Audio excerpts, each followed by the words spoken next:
Welcome to the apprenticeship.io podcast, where we gather the courageous leaders the tech industry needs to talk about education equity, job hunts, hiring in tech, and you guessed it, apprenticeships. Whether you're considering a career switch to tech, currently studying, or working and leading in tech, we hope to show you stories, ideas, and tactics to inspire you and equip you to make the tech industry and our future together a more equitable place for all of us. Let's get to know today's guest. Today's guest is Lupita Davila. Lupita became an apprentice software engineer at Twilio in the first cohort of their Hatch program in July 2017. After attending Dev Bootcamp in San Francisco. Before her career pivot, Lupita was a web designer. She originally studied computer science at UC Santa Barbara, but dropped out of that major and barely finished her degree in statistics while working multiple jobs. Lupita made her way back into software engineering as a Facebook F8 scholar and has always been an active member in Latinx communities like Society of Hispanic Professional Engineers and Techeria. In her free time, Lupita enjoys playing the ukulele and doing photography. This episode was originally recorded in April 2018. Welcome, Lupita. Hi. The first thing that I wanted to learn more about you is the educational upbringing of your childhood. So not just formal education, but maybe some of the relationships that you had with learning when you were a kid and the people that inspired you. When I was very young, I really loved reading, and my mom was always super supportive of that. So I think my earliest memories of learning were of her taking me to the public library. I felt like my mom was always super supportive about my education. I always was doing really well in math, and she actually helped me skip a grade in elementary school. That's how involved she was. She saw it as an opportunity to not only help me grow, but also fulfill the dreams that she had for me and my siblings. She worked really hard cleaning houses at the time. Mm-hmm. She was always very involved with our education and always bought me a bunch of fun workbooks on math. And she was really critical to my growth as a young kid. I loved school. She was definitely the first person who inspired me. Do you know about her educational upbringing at all? Where does she went to school? My mom grew up in Guatemala, Mm-hmm. and she also loved school from what she has told me. In Guatemala, it's very different. You have to pay for your education. So her mom, my grandma, and grandpa worked very hard to help her buy her supplies and her uniform and everything. She had a dream of being a lawyer. And I know that she graduated what we consider high school here. Mm-hmm. Before she moved to the US, she was working as a secretary. But she also was doing more business development stuff. Mm-hmm. She came to America with plans of studying and then met my dad, and her life changed when she got married. Education wasn't her first priority anymore. I do know that she had dreams of continuing to do school. Even though she had 4 kids, she still did a bunch of night classes. She got a bunch of different certifications, learned English. So she's always been super proactive about learning new things. And adapting to new environments. That's amazing. When you were a kid, what did you aspire to be when you grew up? When I was very young, I really wanted to be a teacher. And then as I got older, I thought about being a lawyer because my mom wanted to be a lawyer. And then I realized it wasn't really a good personality fit for me, or at least at the time I thought maybe being a lawyer isn't good for me because I'm not super happy when I have to be talking all the time. I like being more inwardly focused. So I don't think there was ever a point where I knew what I wanted to do. What do you want folks to know about you and your life that they might not be able to see from your online social media profiles? I feel like sometimes I get this reaction when people realize that I got a stats degree and I've done internships and worked in tech before going into software engineering, that I'm this amazing person. But in reality, I struggled a lot in school. I didn't have the best grades. I originally wanted to do computer science because I took a class based off a recommendation from a high school teacher. And I loved it. I was doing okay up until my junior year. I actually was on academic probation. I was struggling. I was juggling 2 jobs in school. I didn't even graduate with not even a 3.0 GPA. And here I am today working as a software engineer. Sometimes what's on paper doesn't say the whole story of how terrible of a student I was. Once I got to college, the transition from high school coursework to college coursework was so different. I didn't have mentorship either. What do you feel like changed for you? I think I had a really good example with my mom. She also struggled with certain things. I saw her go to school, learn English, take math classes to get a high school diploma at night. I always saw her persevere. There were moments where I just wanted to give up. There was a point in my life I had to switch my computer science major where I thought I'm never going to be able to go back to coding. For me, it was just going back to how my mom lived her life, was to just keep going and keep persevering. I knew that I had this dream of being a software engineer, and maybe it didn't work out, but there was probably another way of doing it. I always saw my mom do that with her career, financially. She always found ways to make things work. I think that's how I was thinking about it. And so did you start having this dream of becoming a software engineer when you were in high school? Where did you draw that inspiration to go into computer science initially? I was one of the many people who explored with Zing and MySpace with all those layouts that allowed you to customize your profile. I got super into that. And in high school, one of my media teachers, I was taking a photography class at that time, noticed it, and he came up to me and asked if I was interested in rebuilding the school website. I was super scared. Like, I know how to do these other small things, but I don't think that means that I'm capable of building a school website. He spent many hours mentoring me and helping me rebuild the website. I am so grateful for him because it exposed me to things that I just didn't know about. He noticed that I was pretty good at it and at math, and he suggested computer science. I had never heard of it before, but he was such an inspiration for me. I followed his advice. He knows that I'm into this. He knows more about education because my parents, they don't really know much about majors and universities here in the US. So I took a class and I loved it. I just knew that it was the right thing. I was in the right place. It was just this feeling of, this is my dream. This is what I want to do. It's so cool. I had similar experiences growing up as well, building PowerPoint presentations and MySpace too. I feel like for so many people, I didn't realize at the time I was doing HTML and CSS, just like changing the colors of my MySpace profile, adding little photo patterns and things like that. But in retrospect, I wish I would have had someone pushing me along saying, you can get paid if you enjoy sitting on a computer all day. Whereas my parents were like, you need to stop. So what inspired you to study statistics? If I'm completely honest with you, it was really my only other fallback at the time. Because I had so many units, I had very limited options as to what I could finish my degree in. For me, it just was the logical thing to do. I had already taken a bunch of stats classes because computer science required it. So I switched to that, and I did do a focus on statistical programming. It was still programming.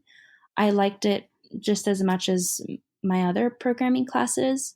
I just didn't have the degree of computer science. Stats department surprisingly has more females than computer science. I had this idea that it's going to be just as bad, but it wasn't. There were definitely more females in the stats department. What caused you to leave computer science and go to statistics? It's a mix of things. One of them was I started struggling in the higher computational theory courses. Mm-hmm. Whenever I would go to office hours, this is something that happened from the very beginning, actually. I felt very singled out as a woman in my classes. I felt like I couldn't relate to anyone. I felt very isolated. I've grown so much now that if I were in the same situation, it wouldn't affect me the same way. But when I was younger, I just didn't know how to process it. I isolated myself even more. I hit the point where I felt like, whoa, I'm totally behind and my instructors aren't being helpful. They're telling me to read the textbook, but I did read the textbook, so I need something else. My classmates are like singling me out or refusing to help me. I got some really bad comments from classmates and I tried to brush them off, but after I did counseling, I realized, no, they really affected me emotionally. And I stopped going to class because I started feeling anxiety of being in class and not understanding anything and of being singled out or being called on and not knowing the answer. I just completely stopped going to lectures. By the time I asked for help, the department didn't really know what to do with me. They wanted to help me, but all they did was, okay, we're going to put you on probation. You need to have a 3.8 GPA or something insane like that. I guess that just didn't really work for me. Like putting pressure on me to get a high GPA wasn't going to help me overcome the core of the problem, which was I was feeling really down and alone. And I felt like I couldn't do the same things that my classmates were doing. I just felt really out of place. Feeling alone and unsupported and like the path isn't built for you. It's built for someone else. It's hard. Around the end of your time at UCSB, you joined the Society of Hispanic Professional Engineers too. I'm curious how that group and then other groups like Tech-Korea have empowered you, especially in times of transition. They've been a critical part of getting me connected to the right people. They provided mentors and tutoring. There always was someone available to help tutor me. A lot of times they were just grad students or students who had already taken the course. And they also had many conferences and connections with companies that had internship openings. That was really important while I was in Santa Barbara. I actually got referred to my first job by someone who was part of that group. Yeah. And Tech-Korea, that organization I joined when I was in San Francisco, they're the reason I found out about Dev Bootcamp and the scholarship that I applied to, as well as just like the tech industry in general. Mm-hmm. Seeing other people who are already in industry, who look like you or come from similar backgrounds is really helpful. That's awesome. I didn't realize you had joined Tech-Korea before coming to Dev Bootcamp. So you were basically watching from Santa Barbara? Is that what you're saying? Yeah. So I actually have been applying to engineering jobs since I graduated college. But I never got very far in the interview process because college didn't really prepare me for technical interviews at all. Mm-hmm. It wasn't until I started meeting up with people in Tech-Korea, I would just get referrals from them and they would hop on the phone with me and give me tips on how to do well in technical interviews. And a lot of times those referrals would lead to phone interviews, but I wasn't seeing much outcome from that. So even though I was a designer and I was applying to these jobs, I felt like I needed to actually study more or learn more about web development before making the full transition. I went to a lot of conferences where I would meet up with people from Tech-Korea, and that's where I met CJ, who was a Dev Bootcamp alumni. So I was very, very intentional with wanting to transition over. It just wasn't working out by just applying to jobs. Mm-hmm. Is that how you got into web design, that you had just applied for some roles and it was easier to jump into web design? Yeah, exactly. I was a freelancer while I was in college.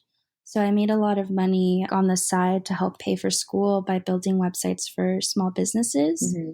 And I also had a job as a web designer at the Parks and Rec office. So I had a portfolio, and when I graduated, I just used that portfolio to look for jobs. So you found out about the F8 scholarship.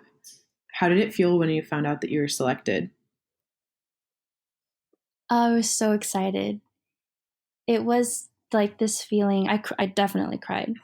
It was super risky, even though I already had a full-time job.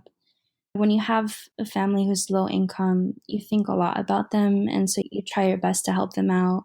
If I made the decision to leave my stable job and go do this, and then I would need help from them, that worried me a lot. So my only two options were save up money and wait, or if these scholarships pop up here and there, apply to them and see what happens. So for me, it was just like a huge relief and also a lot of excitement because I've had been wanting to go to the Bay Area for a really long time and pursue this. Mm-hmm. Facebook too. It's amazing. I was in the parking lot of my job on the way home, and I was just like reacting to all of it in the parking lot. Funny. But I just called everyone. I called my parents, my boyfriend. I told everyone. I was like, oh my gosh, I don't know what to do. I didn't say yes right away, but I called everyone and told them about it. How did folks react? Like your friends and family, was it universally like, this is your dream, you have to go? Or did you have to overcome any challenges when you got accepted? I felt a lot of support from people close to me, especially my mom. She was so supportive and so happy for me. I'm really thankful for her.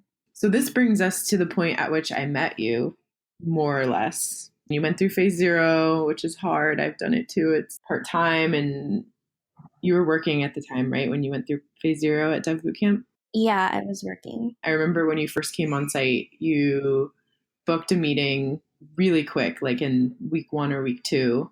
And I just remember you were worried and on the couch in the careers office. Imposter syndrome was kind of present. But I won't forget that moment because I felt really struck that you were ready to take feedback and work really hard. So I always look back on the first time that I met you as, wow, this person is really unique and amazing. I remember that first conversation, I was really trying to hold you to some high goals and like standards with some tech companies because you had dreamed of working with Yelp and YouTube, and you seemed really informed and ready. Looking back now on that moment and that person that you were at the time, what do you wish that you knew then that is more clear now? I would say try not to worry so much. I was super worried about the job hunt even when I wasn't job hunting. Yeah. So I remember. Had I not also taken the steps that I did so early on, I probably wouldn't have been satisfied. I know myself. I needed to be doing something about it. If not, I would have been even more anxious. I think you did an amazing job of channeling your worry into working hard and listening to other people's advice and making sure that you were dedicating your time and effort to the right things. It wasn't this like crippling anxiety. It was like this, I'm going to be anxious from the moment that I step foot in this place because I want to get the best out of it and I want to reach my goals. The other thing that I remember as you transitioned into your job hunt is that you made it so far in some of the technical interviews that you did with Yelp and YouTube in particular, but they didn't make you an offer. I see this as one of the major limitations of the technical interviewing process is that there's not really a lot of consideration for how long someone has been studying programming full time or really much consideration for their educational background at all. And so I was just curious, how did you feel then about that process at Yelp and YouTube? And what did you learn about it? I definitely felt very crushed when I got rejections. I was very hard on myself sometimes. Had I not had the support from my family and other like close people to me, I probably would have given up, but I would have felt very discouraged. I think looking back now, I really believe things happen for a reason. And I was very focused on performing well. And I think I forgot to think about, is this company the right atmosphere for me? Do I like the people who I will be working with? because I was so focused on studying and my performance, I forgot about those things. Specifically with the YouTube interview, because that was such a hard interview. It was very challenging, but I also learned a lot from them, and I'm really thankful that I was able to go that far. Had I not done that, I think I wouldn't have been ready by the time I had my Twilio on site. So the practice worked in your favor, and as you're saying, it all happens for a reason.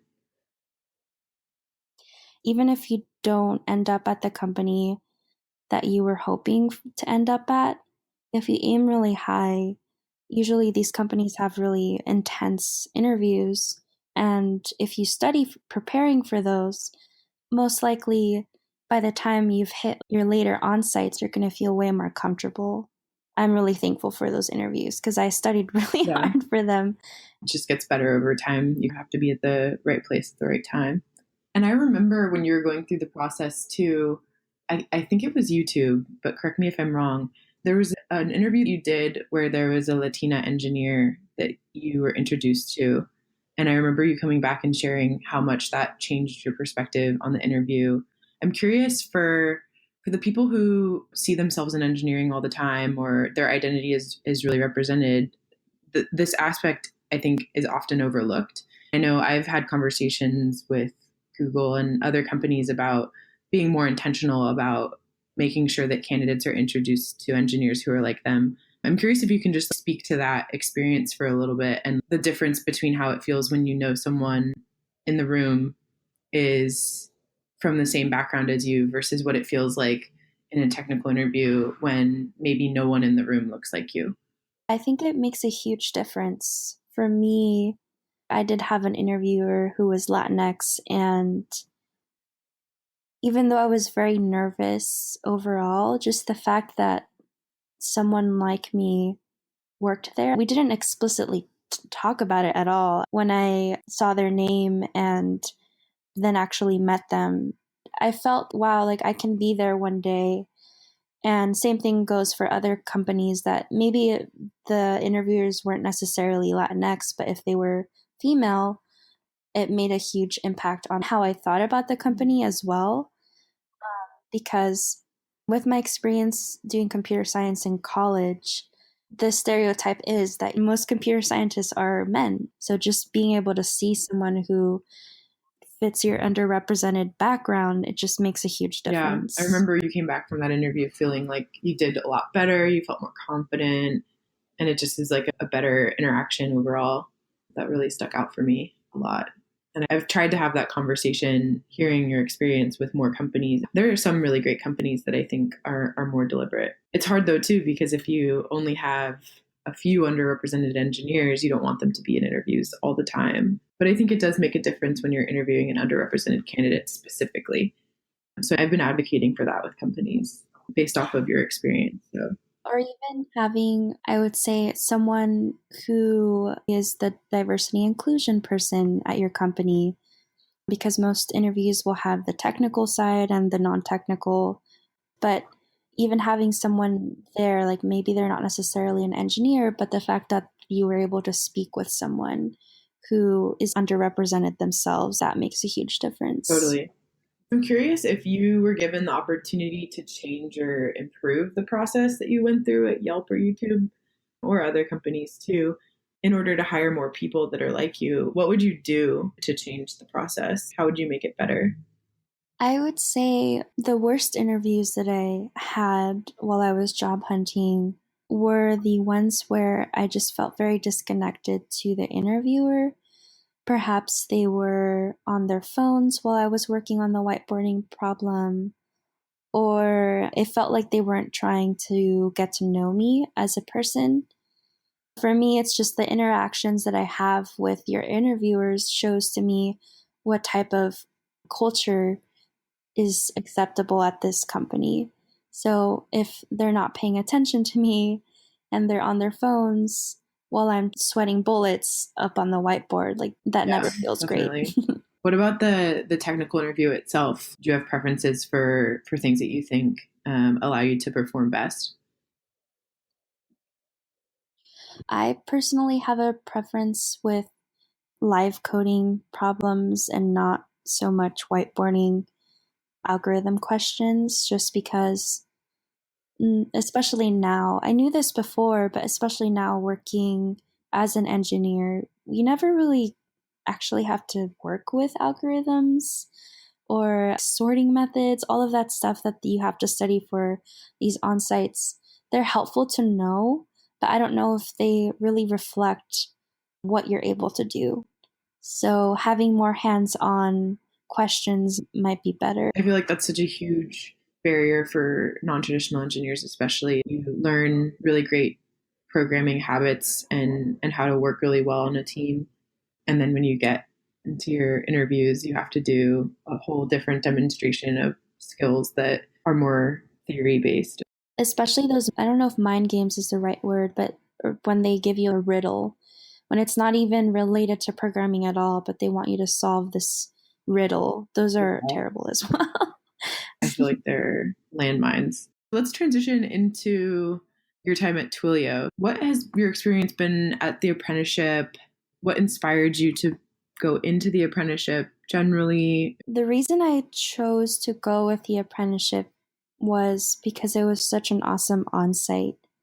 My favorite part of the on-site with Twilio was the fact that I was able to sit with the head of diversity and inclusion and really ask her questions because it's important to me. What is this company working on? What are the initiatives? How will I feel comfortable at this company? I felt like when they gave me the offer, it was very significant to me that they specifically told me, you have an awesome quiet energy, and we think you'd be a great addition to this team. I think just being able to hear that was awesome because being an introvert, a lot of times you feel this pressure of being someone you're not, of being super extroverted, and you feel like you have to perform a certain way in interviews and be very talkative and fit this mold. The fact that they noticed this part of my personality and also express how they think it's valuable. I knew as soon as they said that, like, I'm going to totally work at this place because they saw me as who I was and I didn't feel like I needed to be anyone else. The actual program itself was awesome. I was hired with 4 other apprentices. So it was a small group, which was nice. The program was awesome because we not only got to work together as a group, but then we were paired with a mentor from the teams that we were meant to join after the first 2 months of working on a project for Twilio.org. And then by the time I got to work with the actual engineering team, they were very intentional with giving me feedback on how I was doing, and I had a performance review every month. Their intention was that we don't want to surprise you at the end, and we want to give you consistent feedback. It's often really hard for managers and even individuals when you're on a team to give and receive effective feedback. I know it's something we focus on a lot at Dev Bootcamp, and to know that there's a company like Twilio that is so focused on that and has really built a program around growing people, it's so magical to me. It's such a testament to their values and their culture as a company that they do this program. So just to close it out, what advice or words of inspiration would you have for aspiring apprentices out there? I would say that apprenticeships are a really good opportunity. If you get the option to take an apprenticeship, if you feel like the people behind the program are really rooting for you, you should totally do it. You learn so much from being an apprentice. I had this perception that, oh, an apprenticeship, it's not as good as a full-time offer. But I think, especially coming from my past failures in school, I knew that I needed the mentorship. If you're looking for mentorship, these programs are a great option. Definitely. What about if we have any folks who are like Vivek out there that are like, I'm thinking about starting an apprenticeship. I'm so worried. I don't know if engineers value a program like this, what would you say to the aspiring program manager or apprenticeship founder out there? This type of program really changed my perspective on engineering. And if you're able to impact this like Guatemalan American woman's perspective on that's like really meaningful. And also, I think you'd be surprised at how much support you'd get. I think the teams that you would be working with will be surprised. I think there's just this gap of engineers, especially hiring managers, not realizing how awesome bootcamp grads can be or non-traditional candidates can be. Thank you so much, Lupita. This has been amazing. I wanted to give a quick shout out to the Urban Hive in Sacramento, where I'm currently recording this podcast. And of course, a shout out to Twilio and Vivek and LaFawn and Leonard and all the amazing people who have made Twilio Hatch a reality and have continued it into the future. You guys are about to start your next cohort, right? Yeah, I am so excited. I'm going to have a hatch buddy. So we're all paired with a new apprentice so that they could have a resource, someone who's gone through it already. Yeah. So I'm really excited. The legacy continues. Thank you so much, Lupita. Thanks so much for listening to this episode of the apprenticeship.io podcast. You can learn more about apprenticeships and find us online at www.apprenticeship.io. Don't forget to follow us on Spotify and subscribe on Apple Podcasts or wherever you get your podcasts. Want to get a shout out on the podcast or support our work? Become a patron at www.patreon.com/apprenticeship.io. Until next time, we're rooting for you.